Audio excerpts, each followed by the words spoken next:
Corona की second wave से गुजर रही है और इससे लड़ाई लड़ रही है। लेकिन इस लड़ाई को लड़ते हुए एक जो सामने थर्ड वेव के कयास लगाए जा रहे हैं और उसका एक खौफ पूरी तरह से हावी है, खास तौर से इंडिया में, क्योंकि हम देख चुके हैं कि सेकंड वेव से ने हमारे इंडिया की पॉपुलेशन को बहुत ज़्यादा क्षति पहुँचाई है।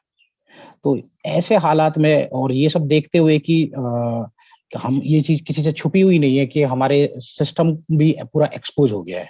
किस तरीके से ऑक्सीजन की किल्लत हुई है, किस तरीके से जो जीवन रक्षक दवाइयाँ हैं, उनकी कमी महसूस हुई है, किस तरीके से हॉस्पिटल के बेड्स और आईसीयू के बेड्स की कमी महसूस हुई है। तो उन सबको देखते हुए ये खौफ का पनपना थोड़ा लाज़मी है और इसी वजह से लोग थोड़े डरे हुए हैं। पहली चीज़ ये कि ये डरने का समय नहीं है, ठीक है? ये तैयारी का समय है। हमें हमारे पास समय है कि हम तैयारी कर सकते हैं। हमें प्रत्येक नागरिक को ये अपनी ज़िम्मेदारी समझते हुए कि खुद को और अपने परिवार को सुरक्षित रखना है। ये ज़िम्मेदारी समझते हुए हर किसी को पार्टिसिपेट करना है इसमें। तभी हम बेहतर तैयारी कर पाएँगे और अगर तैयारी बेहतर होगी, तो रिज़ल्ट भी अच्छे होंगे और एट लीस्ट अगर हम इस कोरोना की थर्ड वेव को रोक नहीं पाए, तो कम से कम उसको थोड़ा-सा स्लो डाउन ज़रूर कर सकते हैं। और उसमें उसके लिए मुझे ऐसा लगता है कि 3 पॉइंट बहुत इम्पोर्टेंट है। तो उसमें पहला है मास वैक्सीनेशन।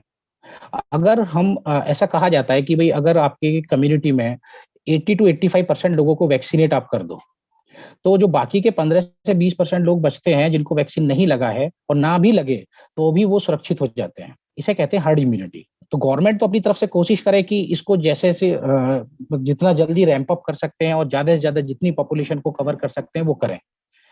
दूसरा, जब तक वैक्सीन नहीं लग रही है और जिनको वैक्सीन नहीं लग पा रही है, जो हमारे पास प्राइमरी प्रिवेंशन के मेथड्स हैं, जिनमें मैं 5 पॉइंट्स हमेशा कहता हूँ, उनको फॉलो स्ट्रिक्टली करना चाहिए हर इंडिविजुअल को।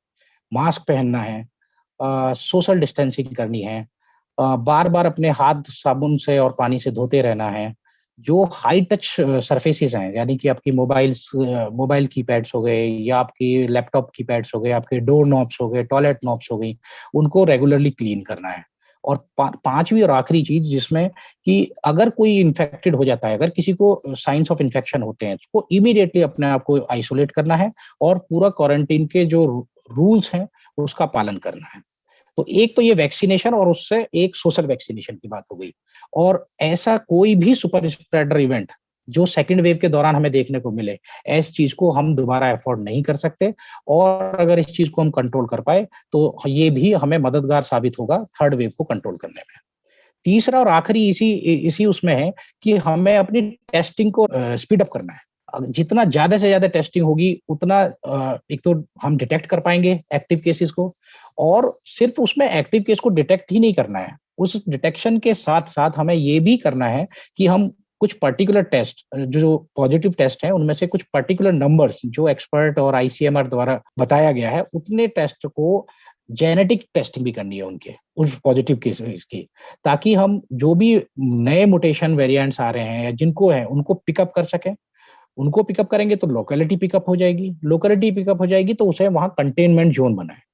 ताकि जो नया वेरिएंट आ रहा है, जो वायरस नई शक्ल में आ रहा है, उसको वहीं के वहीं कंटेन किया जाए, वहीं के वहीं कंसील्ड कर दिया जाए और उसको वहीं पर अपने सारे जितने भी उससे ग्रसित लोग हैं, उनको वहीं पर उपचार उपलब्ध कराया जाए और उस वायरस को वहीं के वहीं खत्म किया जाए। तो आई थिंक ये 3 बेस्ट इफेक्टिव वे हैं, गवर्नमेंट लेवल पर, लोकल प्रशासन के लेवल पर और इंडिविजुअल लेवल पर अगर सभी लोग प्रैक्टिस करेंगे और तो मुझे ऐसा लगता है थर्ड वेव को रोकने में या उसको कम करने में बहुत मदद मिलेगी हमें।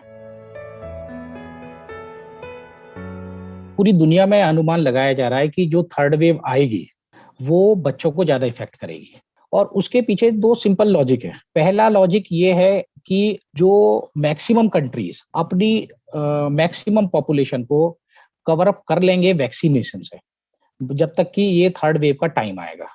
क्योंकि ये जो थर्ड वेव जो जनरली वेव्स आती हैं वैसे वायरल पैंडेमिक्स में, उनके बीच में जनरली 6 से 8 महीने का टाइम होता है। तो अगर हम इस तरीके से हम देखें तो हमें नेक्स्ट वेव हमें एक्सपेक्टेड है कि कहीं अक्टूबर, नवंबर, दिसंबर के आसपास का टाइम होगा। तो अगर वेव तब आएगी तो बाकी जो दुनिया के जब सभी मुल्क हैं वो मुझे लगता है कि वो अपनी जो पॉपुलेशन का एक बहुत बड़े प्रोपोर्शन को वैक्सीनेट कर चुके होंगे। बाकी उन सब एक्सपर्ट्स को ये लगता है कि जब एडल्ट पॉपुलेशन वैक्सीनेट हो जाएगी तो जो वल्नरेबल पॉपुलेशन बचेगी वो कौन सी होगी, वो less than 18 years of age की होगी, वो बच्चे होंगे। तो वायरस उनको जो वल्नरेबल एज ग्रुप है उसको ज्यादा इम्पैक्ट करेगा। तो एक तो ये चीज है। दूसरा जो पैटर्न ऑफ इन्फेक्टिविटी और जो पैटर्न ऑफ हमने वायरस के स्प्रेड को देखा है अभी तक, फर्स्ट वेव में देखा है कि भाई एल्डरली लोग इफेक्ट हो रहे थे और जो बच्चे इफेक्ट हो रहे थे वो एसिम्प्टोमेटिक थे। दूसरी वेव में देखा है कि हमारे मिडिल एज ग्रुप और हमारा यूथ बहुत इफेक्ट हुआ है और बहुत बैडली इफेक्ट हुआ है। बट साथ में बच्चों के भी प्रोपोर्शन बढ़े हैं और इस टाइम बच्चों में एसिम्प्टोमेटिक केसेस नहीं थे, इसमें इस बार बच्चों में सिम्प्टोमेटिक केस भी ज्यादा बढ़े हैं और उनको हॉस्पिटलाइजेशन की भी रिक्वायरमेंट ज्यादा हुई है और आईसीयू की रिक्वायरमेंट भी ज्यादा हुई है। बट ये अभी तक अच्छी बात है कि उनकी सीवियरिटी जो है वो बहुत ज्यादा नहीं रही है और चिल्ड्रंस ने ये लड़ाई बहुत बखूबी अभी तक लड़ी है। लेकिन जो इसी चीज को पैटर्न को अगर हम वायरस के पैटर्न को समझें तो कहीं ऐसा तो नहीं कि थर्ड वेव में जैसा डिक्लाइनिंग एज बैंड आ रहा है वायरस में, कि थर्ड वेव में ये बच्चों को ज्यादा ग्रसित कर सकता है।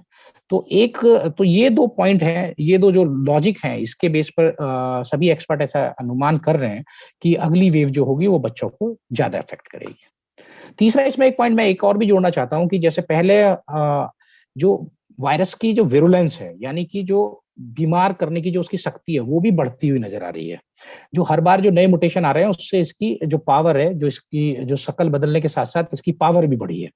तो पहले हम देख रहे थे कि ये वायरस जो लंग को इफेक्ट करता था वो जनरली 8 से 10 दिन लगते थे और अभी जो सेकेंड वेव में जो हम देख रहे हैं वो ये है कि 5 से 7 दिन में ही लंग इफेक्टेड होने शुरू हो जाते हैं। और तो कहीं ये भी डर है कि ऐसा तो नहीं कि भाई नेक्स्ट वेव में कहीं ये दूसरे तीसरे दिन पे ही वही इफेक्ट करने लग जाएगा, जिसमें बहुत डिफिकल्ट हो जाएगा इंडिविजुअल्स को अपनी बीमारी को समझने में और डॉक्टर्स को पिक करने में, और कहीं ऐसा ना हो कि जब तक वो हॉस्पिटल्स में पहुंचे हैं तब तक बहुत लेट हो। तो ये भी अगर वो ऐसा इस तरीके का नेचर अगर वायरस का होगा तो वो चाहे एडल्ट्स हों या बच्चे हों दोनों को ही थोड़ा सा बैडली इम्पैक्ट करेगा। सभी लोग इस चीज को लेकर जागरूक हो चुके हैं कि थर्ड वेव एक्सपेक्टेड है और शायद इंडिया में हम इसको अवॉइड नहीं कर पाएंगे। तो प्रशासन के स्तर पर, सरकार के स्तर पर और इंडिविजुअल हॉस्पिटल के स्तर पर तैयारियां शुरू हो गई हैं। और साथ में बच्चे थोड़े से एडल्ट से डिफरेंट होते हैं, बच्चों को खास मॉनिटरिंग की जरूरत पड़ती है क्योंकि वो अपने सिम्टम्स को आपको बता नहीं सकते, तो इसलिए आपको स्पेशलाइज्ड पर्सनल चाहिए जो उनको बेहतर तरीके से मॉनिटर कर पाए और उनको केयर दे सके।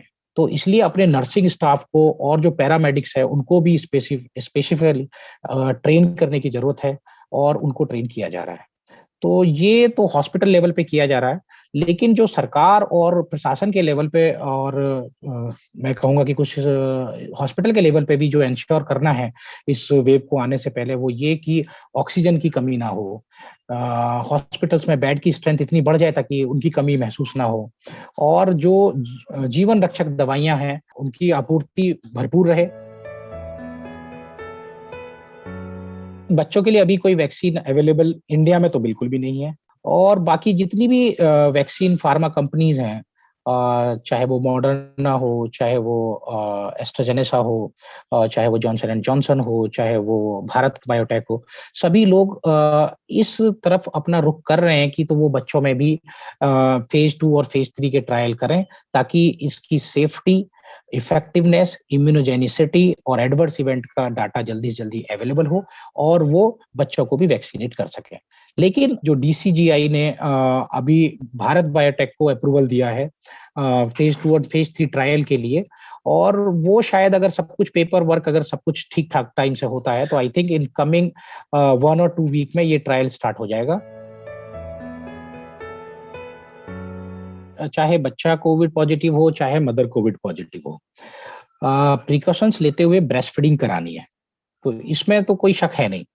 दूसरी चीज हमें ये भी पता है कि ब्रेस्ट फीड से ही बच्चों को सारी एंटीबॉडीज मिलती आई हैं ताकि वो फ्यूचर जो बीमारियों से लड़ने के लिए, जब तक कि उनकी अपनी इम्यूनिटी मैच्योर होती है, तब तक वो उन बीमारी से लड़ने के लिए एंटीबॉडी जो मिलती है वो मदर के मिल्क से मिलती है। कोविड में भी क्या ऐसा हो रहा है या नहीं हो रहा है, इसके लिए अभी डाटा सफिशिएंट नहीं है, लेकिन हाँ, ऐसा अगर ऐसा होता है तो ये बहुत अच्छी बात होगी।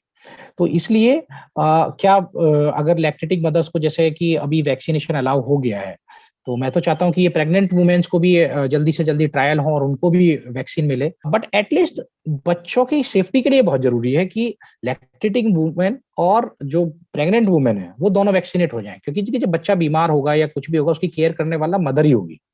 तो अगर उसके आस-पास के लोग इम्यूनाइज़्ड हैं और वो इन्फेक्शन फ्री हैं, तो बच्चों में वैसे ही इन्फेक्शन नहीं होगा। अभी तक बच्चों में जो इन्फेक्शन है, वो बहुत ही माइल्ड टू मॉडरेट ग्रेड का है।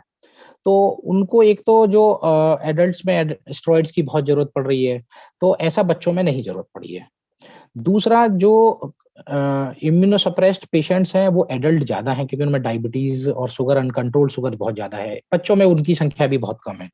तो जब तक ये 2 रिस्क फैक्टर नहीं है और तो बच्चों में अभी तक जो कोविड आए भी हैं, उनमें इतना म्यूकरमाइकोसिस देखने को नहीं मिला है।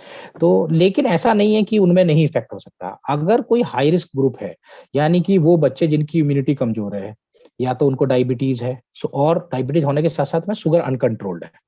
दूसरा, उनको कैंसर है और वो किसी कीमोथेरेपी या इम्यूनो सप्रेसिव थेरेपी पर हैं। तीसरा, अगर उनको एचआईवी इन्फेक्शन है या उनको कोई जैसे मैंने बताया कि कोविड इन्फेक्शन हो गया या कोई और बीमारी जैसे नेफ्रोटिक सिंड्रोम है, जिसकी वजह से वो स्टेरॉइड ट्रीटमेंट पर है।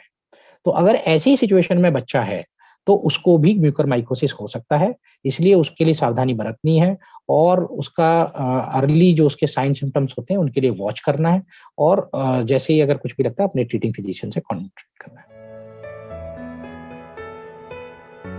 एक तो सबसे पहले कि जैसे बड़े बच्चे जो हैं, जो एडोलेसेंट एज ग्रुप के हैं, वो भी रोज़ न्यूज़ देख रहे हैं, वो भी रोज़ अखबार को देखते हैं या आस-पास की खबर सुनते हैं कि नेक्स्ट वेव आने वाली है, बच्चे ज़्यादा इफ़ेक्टेड होंगे, ठीक है? तो उनको भी इस चीज़ का डर और मानसिक तनाव हो रहा है और और अगर नहीं हो रहा है तो ये हो ज़रूर डेफ़िनिटली उनको इम्पैक्ट कर रहा है, चाहे हम इस चीज़ को आइडेंटिफ़ाई कर पा रहे हैं या नहीं कर पा रहे हैं। एक तो बच्चों से कम्युनिकेशन रखें, दूसरा घर पर जब तक क्योंकि उनके लिए वैक्सीन अवेलेबल नहीं है, तो उनको जो हमारे सोशल वैक्सीन की बात कर रहे हैं हम जो कोविड एप्रोप्रिएट बिहेवियर की बात कर रहे हैं, उसको एनफोर्स करना है उनके साथ में। तो उसके लिए मेरी सलाह है कि घर पे एक छोटी टास्क फोर्स बनाएँ जो कोविड एप्रोप्रिएट बिहेवियर को मॉनिटर करेगी। उसका मॉनिटर आप बच्चे को बनाएँ, जो समझदार बच्चा है। तो बच्चों में ये जो ख़ासियत होती है वो बहुत अच्छी होती है। तो वो अपने रोज़-रोज़ इस चीज़ को प्रैक्टिस करेंगे तो वो अपना कोविड एप्रोप्रिएट बिहेवियर को अच्छे से करना सीख जाएँगे। अच्छी इम्यूनिटी मतलब बच्चों में कोई ऐसी इम्यूनिटी की दवाई तो नहीं होती, बट अच्छे खान-पान से और एक हर्षोल्लास वाले माहौल से दोनों ही चीज़ से एक पॉजिटिव एनवायरनमेंट को क्रिएट करते हुए आस-पास और एक बच्चे की बैलेंस डाइट देते हुए, कुछ विटामिन सप्लीमेंट्स वगैरह दे सकते हैं जो अपने पीडियाट्रिशियंस की सलाह से। आई थिंक अगर हम ये सब करेंगे तो बच्चे ज़्यादा बेटर प्रिपेयर होंगे और वो सुरक्षित रहेंगे।